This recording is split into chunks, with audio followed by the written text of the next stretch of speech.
Super. Well, on behalf of the entire research team, a very warm welcome to the special concluding online session and launch of the virtual exhibition for the Intoxicating Spaces project, which was a collaboration of research teams based at the universities of Sheffield, Oldenburg, Stockholm, and Utrecht. Funded by the Humanities European Research Area, Intoxicating Spaces ran from July 2019 to January 2022 with a 6-month no cash extension because of COVID. My name's Phil Withington, and I looked after the Sheffield research team along with James Brown, who's put this session together. And we work with Dagmar Freist and Gabi Robillard in Oldenburg, still have trouble with your surname, Gabi, Leos Muller, Hannah Hodak, and Karen Sennefelt, and Ulrika Torell in Stockholm, and Twan Pieters and Stefan Snelder in Utrecht. Now, our basic research question was the relationship between new intoxicants and urban public spaces, i.e. what were the roles of urban public spaces in the assimilation of Europe's new intoxicants, and what was the impact of new intoxicants on urban public spaces. And by new intoxicants, we refer to potentially dangerous and in modern terms addictive psychoactive substances that, while strange and unfamiliar to most North and West Europeans in 1600, had become popular commodities, even dietary necessities, by 1800. Tobacco, coffee, tea, chocolate, sugar, and opium in particular. And taking 4 metropoles in the Baltic and North Sea region as our case studies, Amsterdam, Hamburg, London, and Stockholm, we had 2 kinds of spatiality in mind. On the one hand, the sites and settings of social interaction within urban environments, and on the other hand, the networks and routes by which cities and towns connected geographically with other settlements both within Europe and around the world. Importantly, however, we did not just want to research the question of intoxicating spaces historically or academically, we also wanted to work with non-academic partners to enrich their own work and practice and to bring the past into meaningful dialogue with the present and to show how historical perspectives and skills are relevant to contemporary debates and issues. Thus, as well as producing research for academic outputs, the 4 research teams have worked closely and sometimes intensely with schools, museums, NGO partners, and many other interested parties on a transnational basis. Now, the details, initiatives, outputs, and achievements of this research and collaborations are available to peruse on our website and are too extensive to discuss here. But what we do want to say is an enormous thank you to everyone who has been involved with Intoxicating Spaces over the last 3 years, from the Irish Research Council, who ran the scheme administratively, to our school and museum partners who are fantastic. It's been a proud privilege to work with so many excellent institutions and talented individuals. The virtual exhibition, or Scraps, which we launched today, is a public resource many of these collaborators have contributed to directly or indirectly, and which serves as a legacy of an incredibly stimulating, dare I say, intoxicating period of research and knowledge exchange for the Intoxicating Spaces research teams. James Brown, who is project manager and along with the DHI in Sheffield, the main brains behind Scraps, will introduce the virtual exhibition in a moment. And our research teams will then each choose a few of the exhibits to illustrate how Scraps works and tell some of the many stories it contains.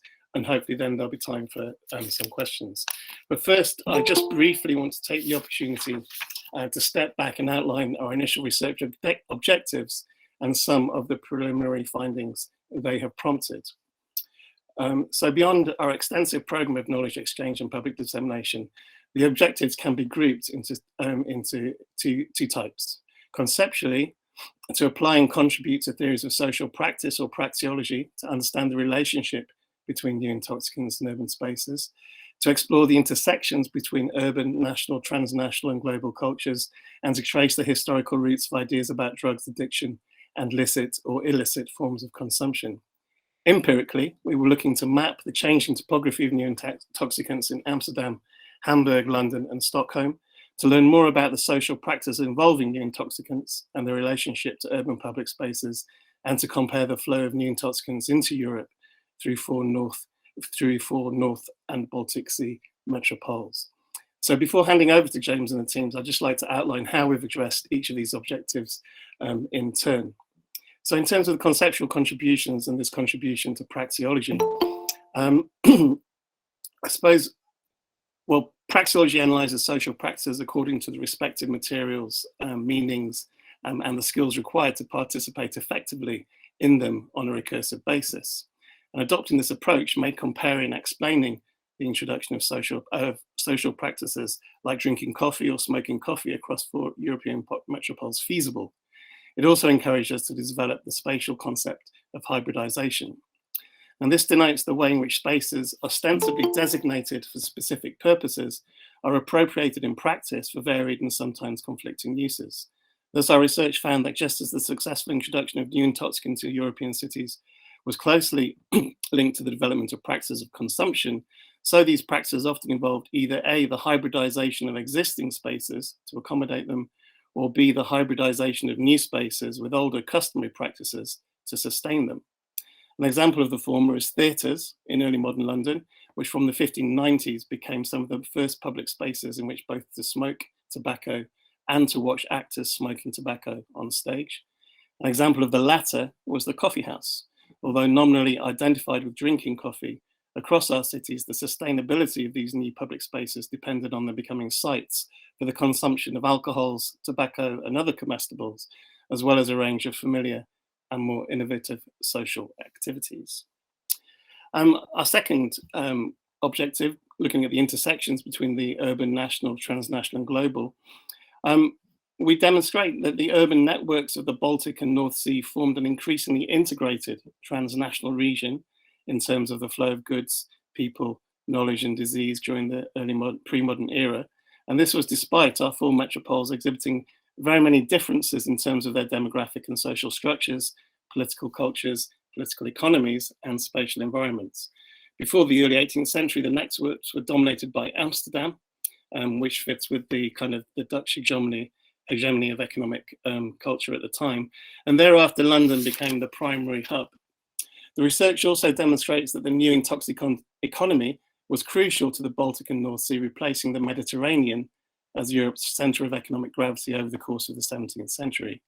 And this economy was based on the cultivation and procurement of caffeine, tobacco, sugar, and opiates in the Americas and Asia, the refinement or production of new intoxicants in the Baltic and North Sea region, the distribution of these across national and other European markets, and the export of alcohols and other intoxicants back to American and Asian colonies, plantations, and markets. In this way, the development of the Baltic and North Sea region was predicated to a significant extent on exploitative global food systems, with European consumption dependent on the introduction of enslaved labor, monocrop ecosystems, and armed commerce in distant parts of the world. Okay, so thirdly, Intoxicating Spaces found that, contrary to historiographical orthodoxy, pre-modern Europeans recognized and sought to explain how habits of consumption could become physical dependencies, or what we today might call physical addiction. They did so by repurposing the ancient custom of custom as second nature, with commentators observing that dietary customs, i.e. recursive consumption practices, could change the humoral and organic constitution of the body and turn superfluous pleasures into urgent necessities. The fierce and dangerous physiological and cognitive effects of tobacco, distilled liquors, and opiates were especially important in precipitating this new perspective via a very venerable concept on consumption. In the meantime, addiction tended to describe the voluntary decisions of people to devote themselves to certain behaviors, including excessive consumption. It was not until the later 18th century that addiction began to be used to denote compulsive consumption, replacing the language of custom. Okay, so those are the conceptual objectives, some of the ways in which we have been meeting them. The second set are empirical contributions, and the fourth one of these altogether was map the changing topography of new intoxicants. And perhaps the most surprising finding in terms of the public topographies of new intoxicants was the importance of private or semi-public consumption and the ramifications of this for the gendered dynamics of consumption in the period. In the case of coffee, for example, we found that in 18th century Stockholm, the sumptuary laws banning coffee houses were circumvented by poorer women converting private kitchens and parlours into places to retail and drink the beverage. In London, we found that the first real surge in coffee imports at the beginning of the 18th century coincided not with the opening of coffee houses in the 1660s, which were hybridized institutions serving alcohol, but rather with the first appearance of coffee in grocers' shops and the increase in coffee pots and other paraphernalia in private inventories, again suggesting the importance of women to the popularization of coffee. We also found that many inns and alehouses opened semi-private coffee rooms rather than converting them into coffee houses, another example of hybridization. Conversely, and somewhat ironically, we found that the intoxicant assumed by historians to be quintessentially feminine and domestic, tea, was integral to the opening of public tea gardens and pleasure gardens from the mid-18th century onwards, hybridized alfresco spaces in which tea, alcohol, and other stimulants were served to both men and women. And I think a number of the stories that we'll be hearing in a moment from the Scraps virtual exhibition are going to emphasize further the neglected extent of female consumption on Europe's psychoactive revolution. Fifthly, the most important discovery in intoxicant spaces in terms of the relationship between new intoxicants and social practices probably resulted from our research into the relationship between plague and new intoxicants. Research that was precipitated in the first instance by the outbreak of COVID 6 months into the project's 2-year life cycle. We found that while wine, opiates in the form of theriac, and sugar used to make medicines palatable became an established feature of plague physics at the start of the second pandemic in the mid-14th century, in the 17th century, tobacco was adopted as a fumigant and prophylactic. New, stronger opiates like laudanum and propagated medicines were marketed as analgesics and palliatives, and spirits were used therapeutically to relieve emotional stress. In all cases, it became clear that in times of plague or the threat of pestilence, women and children, as well as men, resorted to intoxicants as much as for their emotional and mental effects as diagnostic value. That they did so domestically again points to the importance of private consumption in stimulating the development of public retail spaces in the form of grocers, emporiums, apothecaries, and coffee houses as outlets for wholesale and domestic purchases, and to private consumption driving increases in the supply of intoxicants. The research also points to the problematic distinction common to many historiographies between pleasurable or superfluous and necessary comestibles, in particular the separation between medicinal drugs and recreational narcotics and groceries. Depending on the context, purpose, and sociology of consumption, intoxicants clearly spanned all of these categories. Okay, and last but not least, taking a comparative approach to our four metropoles of Amsterdam, Hamburg, London, and Stockholm reveals important differences between the supply and marketing of new intoxicants in our period. To take the Atlantic trade, in the case of London, tobacco and sugar were part of an imperial political economy based on colonial cultivation. Tobacco was outlawed as a cash crop grown in England in 1619. On control of their supply into London and other British ports through the Navigation Acts of the mid-17th century, and on their distribution across Britain and Europe through exportation and on the export of manufactures, slave labour, and European intoxicants, i.e. alcohols, to the colonies. Amsterdam, in contrast, was the hub both of colonial intoxicants from Brazil as well as the Caribbean and North America, and extensive tobacco cultivation in the Netherlands. And it specialised in refining and finishing tobacco and sugar products for local and European markets. It was the Amsterdam rather than the London model that was adopted by Hamburg in the 17th century and Stockholm in the 18th century. Equally striking is the difference between the market for new intoxicants, with Stockholm in Sweden and London and Britain at different ends of the spectrum. In the former, consumption and production was closely regulated by sumptuary laws and royal and corporate monopolies into the later 18th century, but rules were also circumvented by illicit consumption and smuggling on a significant scale. In the latter, in England, sumptuary laws were repealed as early as 1604, and the advertising of commodities and new products through print and visual media well established by the later 17th century. But this, in turn, stimulated a concomitant increase in moral discourse and public campaigning, and regulation was imposed through licensing and taxation, both centrally and locally. In both types of political economy, the availability of new intoxicants became widespread, and the politics of characterizing different practices of consumption as good or bad, or illicit or illicit, were endemic, but it was endemic in different ways. Okay, so that hopefully provides a useful overview of some of the research findings to date that are coming out in articles and both collaborative and singular and other kinds of output. But it's now a pleasure to hand over to James to take you through the virtual exhibition. Over to you, James. Thank you very much, Phil. So yeah, as Phil's mentioned, alongside a wide range of traditional outputs, including events and academic publications, the flagship digital product, if you like, of the Intoxicating Spaces project is a virtual exhibition designed in conjunction with colleagues at the Digital Humanities Institute here in Sheffield, and conceived as a sort of digital scrapbook. The resource brings together a wide range of documentary, visual and material sources relating to new intoxicants in each of our 4 cities, which, as we'll come on to see, are presented in various ways. We essentially wanted to provide as many ways into the data as possible and to take full advantages of the affordances of digital for creative and dynamic interaction. The concept of the scrapbook itself was very much inspired by the scrapbooking and collaging cultures of the long 18th century, in which there's sort of increasing historiographical interest. And most, but not all, of our sources are already online in one form or another. So we saw this primarily as a process of creative reassembly and recombination, if you like. So let's take a look. Here is the link. I'll be popping this in the chat at the end of the session. But there's the link at which it's now live. I'm now going to do the sort of what is always a bit of a high wire act of attempting to do a live demonstration. So bear with me.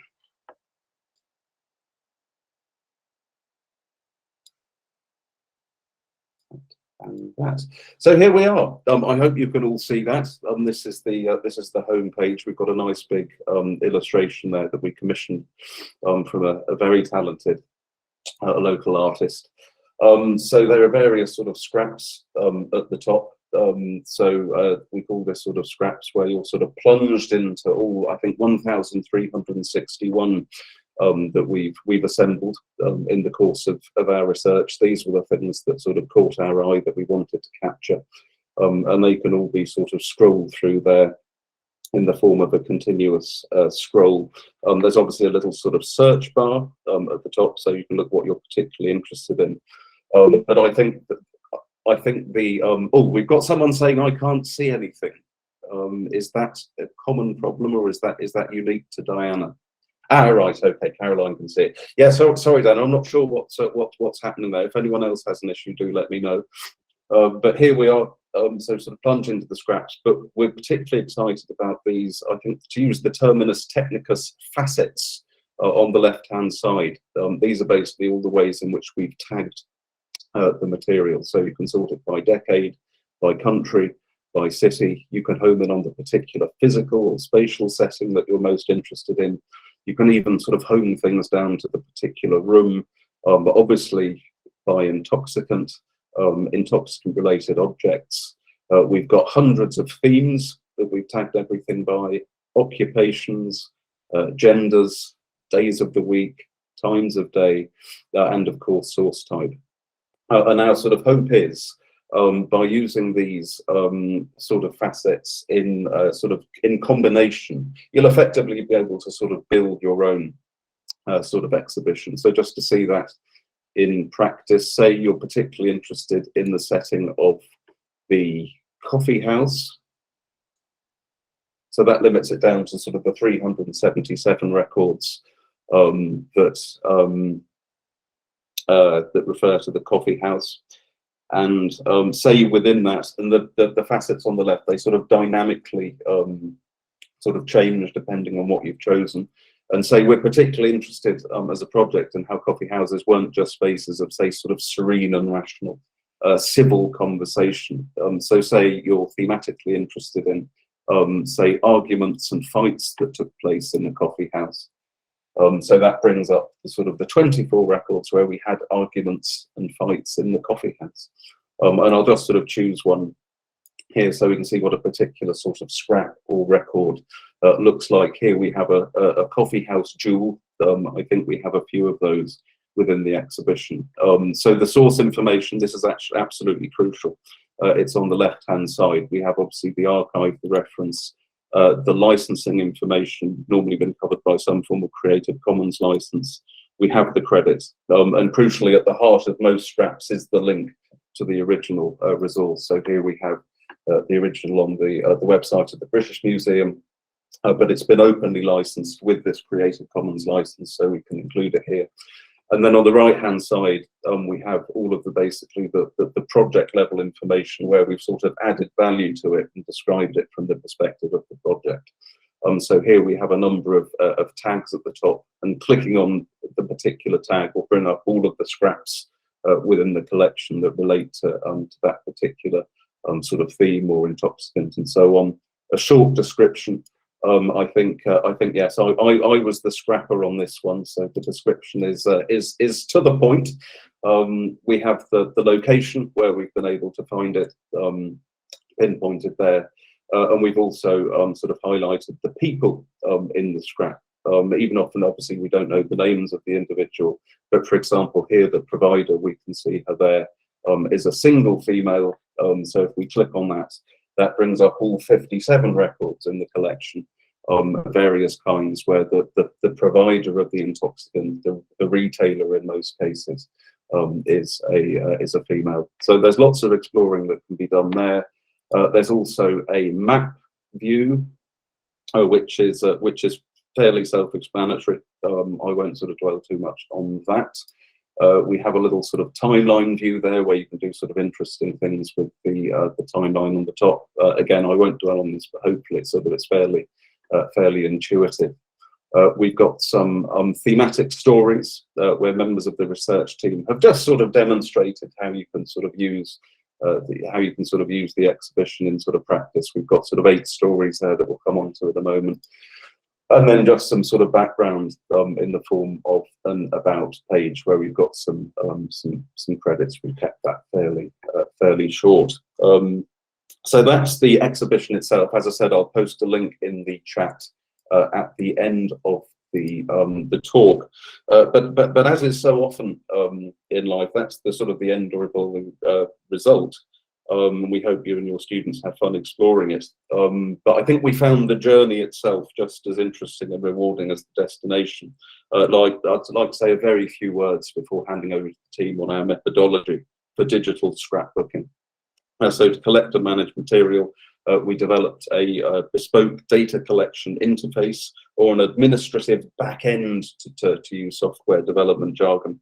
And this powerful tool basically sort of runs the whole exhibition. It allows us to upload images of manuscripts, images and objects, to link to the originating source and credit and licensing details, to add transcriptions and descriptions, to add latitude and longitude information for the purposes of the map, and particularly to add thematic tags using controlled vocabularies.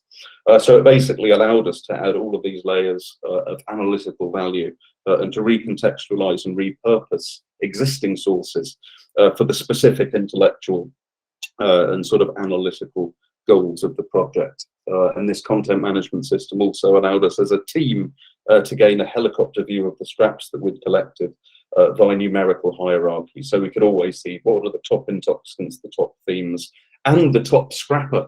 Incidentally, we briefly introduced scrapper of the week, a bit like employee of the week, for whoever put the most in on that particular week, which I mean, really, amongst other things, got us through lockdown. So our dashboard, if you like. But I'll now turn things over to our various national research teams, who will very briefly introduce some of the scraps that they've found. Starting with Stefan Snelders from our Utrecht team on Amsterdam. Yeah, hello. Thank you, James.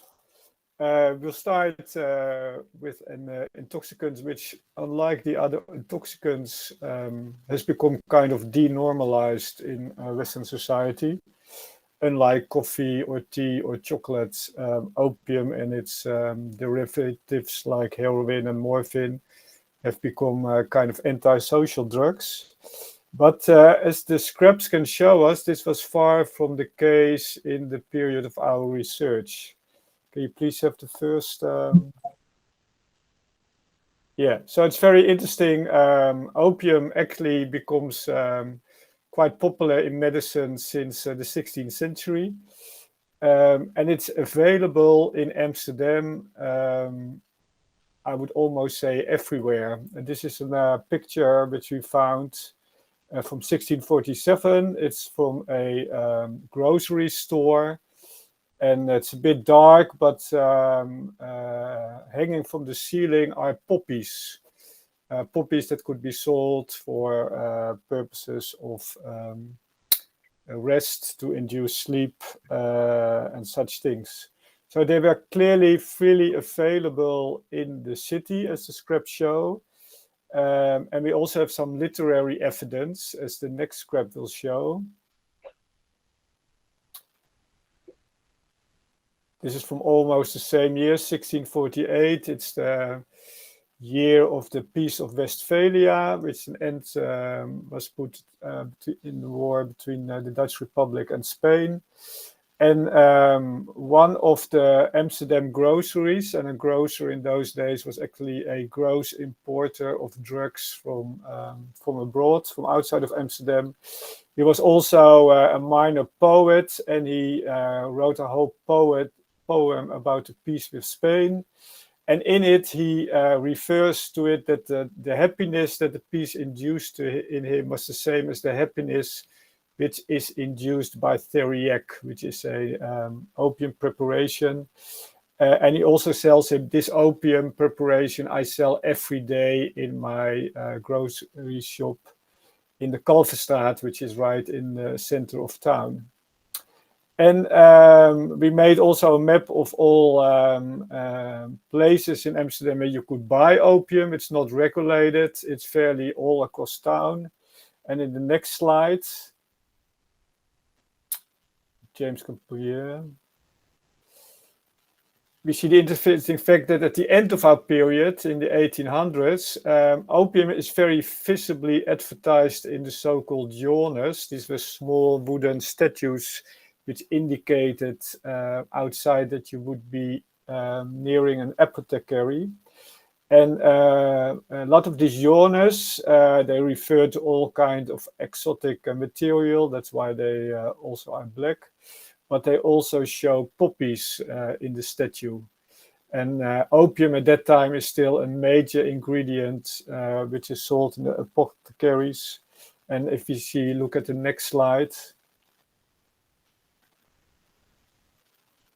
it's also on a very pretty regularly basis auctioned as our data on the most important auction house in Amsterdam, quite close to Dam Square, shows. And this is a practice which did go on for more than 150 years. So while opium is still a very private affair, and while opium the history of opium is still a largely unexplored terrain, the whole scrap method shows us all kinds of indication that opium is both very largely around in a city like Amsterdam, but also it's not regulated and it's not the problem drug which it becomes later. Thank you. Thank you so much, Stefan. And I'll now turn things over to Gabby Robilliard from our Oldenburg team, who will introduce some themes and scraps from her case study city, which was Hamburg. Great, thank you, James. I'd like to speak a little bit about smoke, public space and gender. So smoking women in 18th century Hamburg. So is smoking a ladylike habit? If you were to ask this question of artists and writers in the 18th century, you would probably receive no for an answer. Women were rarely depicted smoking, and when they were, the pipe was often signified low social status. In contrast, the pipe was often one of the key objects in depictions of male sociability, irrespective of milieu. In Hamburg, smoking pipes in the coffee houses and other drinking spaces was a well-established practice. Customers would order a pipe, such as this patriotic clay specimen that James will pull up, adorned with the Hamburg coat of arms, which would be stuffed with tobacco, and they would enjoy it whilst reading the newspapers and perhaps playing a game of billiards. At male social occasions, such as the one indicated in the next scrap, the pipe was a universal prop that not only demonstrated masculinity, but also social status. As you can see here, the men are all smoking long-stemmed pipes, in general an indicator of high social status because it signified one could afford not to have to use worn or broken pipes. The poor and workers, so fishermen, plague carriers, for example, were commonly depicted chewing on pipe stubs. Another delineator of social belonging was space, in particular public space. Whereas the lower classes were often depicted smoking in the street, on squares, and in other public spaces, this was not the case for the better at heel. They weren't depicted smoking. Public smoking outside the coffee house, tavern, or club was not considered genteel. Women were often excluded from these public social spaces, not exclusively, but to a certain extent. And I've not come across any usual sources for Hamburg in which women of any status are depicted smoking either in public or private. Several text sources, however, provide evidence that contradicts this social ideal transported in the visual sources, that social smoking was a masculine pursuit on its own. Visitors to Hamburg sometimes commented on the sight of smoking women in the city. When the 24-year-old theology student Johann Christian Müller penned his memoirs in the 1760s, he wrote about visiting his brother's family in Hamburg in 1744. Whilst there, he encountered a phenomenon so strange to him that it stuck in his memory. This next scrap describes what he saw one summer's morning whilst approaching the city by coach. In the gardens, we saw old women lying about in the grass. They had a short stump of a pipe in their mouths and their bouteille filled with brandy at their sides, from which they took frequent drags. The post official answered that I would see more of that in Hamburg soon enough, then almost all women there smoked. Now, these women were most likely working in the market gardens to the southwest of the city walls, and hence women from a semi-rural and labouring milieu. Although the sight of smoking women was noteworthy for Müller, the intersection of gender with the social status made this practice somewhat intelligible to him. Yet, as he would soon find out, not only poorer working women were fond of a pipe. As this next scrap from his memoirs shows, women of the middling sort were also avid smokers. Few days in each week passed without us receiving visitors or being guests in the home of others. As our first visitors arrived, I saw 2 tea tables, upon the first of which lay a large long pipes with cardons, upon the other long pipes with small bowls stuffed with mild yellow tobacco, of which I believed that they were there for the sake of enthusiasts. Little time passed before 3 or 4 tall ladies in raincoats and large hooped skirts passed before 3 or 4 entered the room. The men followed suite. The ladies sat down to the smaller pipes. They immediately reached for those that were already filled with tobacco, smoked and spat, despite the men, and conversed with them for all it was worth. I was shocked at the sight of these manly women because I had never seen their sex smoke before this day, and inquired of my sister-in-law after the guests had left whether this was customary here and why she did not smoke herself. I received the answer that she was never able to find pleasure in it, and that there were many others who equally held little thereof. These manly women, however, were smoking in the private sphere, suggesting that for respectable women around the middle of the 18th century, smoking was a pleasure to be had, but one only socially acceptable away from the public sphere. Social and gendered demands on public space thus shaped practices of tobacco consumption in Hamburg, and most likely in other urban spaces as well. Women in 18th century Hamburg smoked, but the economic, social, cultural, and urban spatial significance of their consumption is yet to be fully understood. Our scraps show that this hidden, but by no means illicit, culture of female smoking is a phenomenon that deserves further attention. Thank you. Thank you so much, Gabby. And it's London and me again. And I'm going to talk ever so briefly about tea gardens, by which I became very preoccupied and almost obsessed in the course of my research for the project. I think the significance of these settings for the enjoyment and assimilation of new intoxicating substances, especially tea, but also tobacco and coffee, has yet to receive the historiographical attention it deserves. And I think this is largely due to the fact that most of them have disappeared. You know, they were built over in the course of the 19th century. And I think this has the potential to challenge conventional narratives that associate the assimilation of new caffeinated beverages with the domestic interior, and encourages us to take that story out into the open air. So I think there were various reasons why they were so important for the introduction of new intoxicants. Firstly, they were highly visual environments, effectively providing viewing platforms for new consumption practices. And this is just one of many tea gardens in the exhibition. This is Jack Straw's Castle, which is out in Hampstead in North London. No connection with the Labour politician.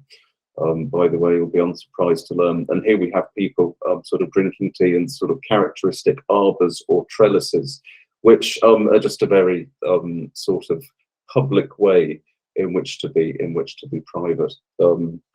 There's all sorts of alfresco images of tea gardens in the collection. They were also associated with health and salubrity, as of course were many new intoxicants. They were associated with a wide range of medicinal benefits. And I think this applies especially to those tea gardens which developed on the site of spas, such as Bagnigge Wells in Clerkenwell. We saw this sort of picture earlier in Phil's introduction. And this one's particularly interesting because as it was used then, it illustrates the theme of hybridization that really did emerge as a major theme and finding of the project. There is a tea kettle in the image, but it's sort of it's lying neglected and abandoned in the background. The sort of the company of men in the foreground are actually drinking wine. Finally, because they were often located next to existing inns, taverns and ale houses, it was normally an enterprising publican who opened a tea garden. And because, as we've seen, they also serve traditional intoxicants in the form of ale, beer, wine and spirits, they're, again, emblematic of this project theme of hybridization. And here we have an establishment called the Yorkshire Stingo, which was in Paddington. And again, we've sort of pinpointed its location, which was a pub, but here to the left, there was a tea garden contiguous to it. So yeah, tea gardens, lots of them in the exhibition. Hope you have fun exploring them. But now I'm going to turn things over, and we're going to hear finally from our Stockholm team, who will introduce some scraps from that fine Scandinavian city. Thank you, James. Right, we'll zoom in on coffee and tea here. So, James, if you change this, thanks. So, the three scraps that we are going to talk about, they illustrate the changing history of these intoxicants in Sweden. And the first scrap has a global connection, but is also an example of a distinct Swedish take on intoxicants. It's concerned with tea. And the background here is the Swedish East India Company, which was established 1731. And it sailed to China to buy tea, which then was sold to smugglers who brought the tea to Britain. And the backdrop here, of course, is the high import duties and the consumer excise on tea in Britain that made smuggling so profitable. However, from this first scrap, we can see that it's from 1756. And it points to tea also, now this Chinese tea also reaching Swedish markets. And the authorities, well, to them this represented a threat in several respects. Imports of foreign luxuries threatened to undermine the Swedish national character. So, as was sort of common across Europe, overconsumption of both tea and coffee was associated with ill health, effeminate men and historical women, and moreover, it obviously also threatened to undermine the economy and particularly the prospect of a positive balance of trade. Now, the sort of very distinct Swedish take on this was to instigate a consumer ban. So this first scrap is such a ban on coffee and tea drinking from 1756. And just to sort of like a footnote here, there are several types of bans being introduced in Sweden, including smoking bans, which occurred for different zones of Stockholm, the capital, all across the 18th century. And then we have the second scrap. James, thanks. So we're back to the beverages here. The first tea and coffee ban only lasted for 5 years, but it did not stave off the growing taste for tea and particularly for coffee, of which huge amounts were smuggled in. And our second scrap is a painting of a famous motif, again from Stockholm. And the year is 1799. Coffee is banned for the fourth time. And we see two policemen bursting into a private house in the middle of a coffee gathering. And while this is like a satire, the image does also portray a reality. Most of the coffee offenders that were caught by the police in the 1790s were women. So while we traditionally associate coffee with coffee houses and the rise of public sphere, in Stockholm during these periods of bans, the same drink was associated with an undercover female sociability. And from the police records, we know that the policemen sometimes were guided to culprits by following the scent of coffee being prepared or coffee being roasted. And the fines were also extraordinarily high on breaking these bans. So the policemen, which received a third of the sum as a premium, were highly motivated to find culprits. So in this respect, we can see the ban not only influencing the social behavior, where people consumed, who consumed, etc., but also how the police navigated the city and looking for coffee in this case. Thank you, Hannah. Yeah, so we move to our last scrap, which in a way shows it's a satirical picture of Stockholm's cafe from 1849, Café Davidsson. And it's an image that in many ways shows how different the situation was in the mid 19th century in comparison with Hannah just described regarding 18th century.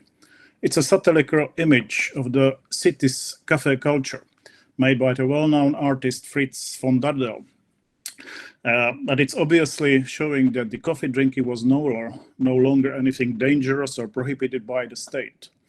The scrapper is Ulrika Torell, our colleague who worked specifically with Stockholm's cafe culture in the first half of 19th century, working both with images but also with other source of other kind of sources. Some reasons of these changes. So we can say that Stockholm in the middle of 19th century is a very different city.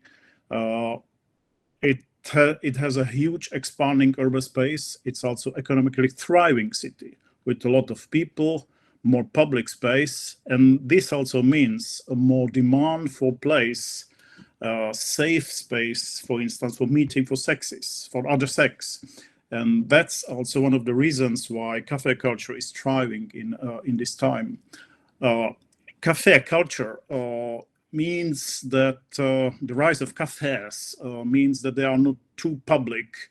It's not longer drinking of hot drinks in gardens on streets, but it's not either consuming hot drinks in private, like houses, for instance, as the previous scrap showed for the period of the end of century of the 18th century. So this cafe culture that is rising in the first half of century reflects new and different ways of not only drinking coffee and eating sweets, but also socializing. That's important to stress. Another aspect that I would like to stress is that cafes provided spaces distinctly different from pubs and taverns. Instead of alcohols, Stockholm's cafes provided hot drinks, but not only coffee or tea, but also a large variety of pastries, sweets, ice creams even. And these were often made by bakers, pastry cooks coming from abroad, from Central Europe.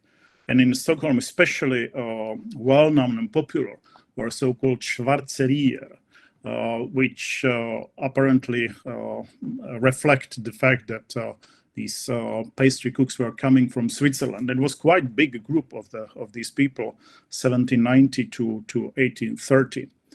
They made special pastries of butter, sugar, and almond, and this was combined also in a new kind of cafe culture, quite different from what we have seen before.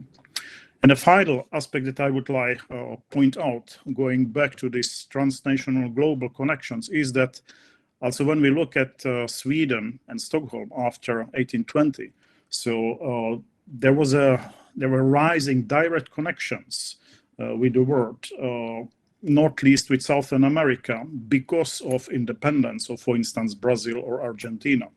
And there was a lot of, there were direct trade links for import of coffee and sugar from Rio de Janeiro. That's what I have about our last scrap. Okay, thanks, Leos. I think that's all our little examples from the exhibition, and I think our sort of scheduled little bits and pieces. So if anybody's got any questions, either about the project as a whole or about particular things that have been mentioned in the last 45 minutes, do just put something in the chat or put your hand up.